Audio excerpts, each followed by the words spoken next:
தன் பிள்ளை அரசாங்க பல்கலைக்கழகத்தில் படித்து பட்டம் பெறணுன்றது பல பெற்றோரோட கனவு. என் பெற்றோரோட கனவை நினைவாக்குற வாய்ப்பு ஒன்னமாயச மூலம் எனக்கு கிடைச்சிது. எஸ்பிஎம் தேர்வில் 8A கிடைச்சிது. தேர்வுக்கு பிறகு எதிர்காலத்தை பற்றிய ஒரு தெளிவான திட்டம் எனக்குள் தோணலை. வெற்றி படிகள் எனும் திட்டம் என்னுடைய பிரச்சனைக்கு ஒரு தீர்வை கொடுத்தது. என்னுடைய மேற்கல்வியை தொடர எஸ்டிபிஎம் தேர்வு எழுதினேன். ஒன்னமாயசம் எனக்கு எஸ்டிபிஎம் துணை நூல்களையும் வழங்கினேன்.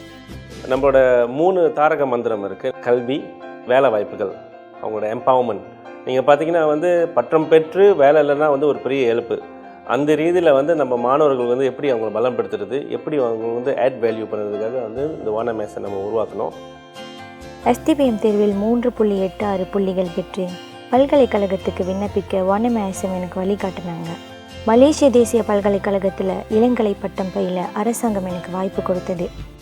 அந்த வாய்ப்பை நான் முறையாக பயன்படுத்தி 7 தவணைகளை தொடர்ந்து டீன் விருது பெற்றதால் ஒன்னமாயசம் எனக்கு மடிக்கணினியை பரிசாக தந்தனர்.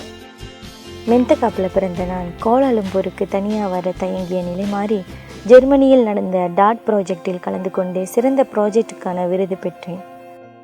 தொடர்ந்து ஜப்பானில் நடைபெற்ற கலாச்சார நிகழ்வில் கலந்து கொள்ள ஒன்னமாயசம் எனக்கு விமான டிக்கெட்டுகளை கொடுத்து உதவினாங்க. அண்மையில் 2014ஆம் ஆண்டின் அனுகர சுக்கரெலவான் கேர்ஸ்ஜாத்ரான் கம்யூனிட்டி தர்பாய் எனப்படும் சிறந்த சமூக நலன்புரி தன்னார்வ விருது பெற்றேன். கல்வியிலும் புறப்பாட நடவடிக்கைகளும் சிறந்து விளங்கியதால் அனுகரா தோகோசிஸ்வா விருதும் பெற்றேன்.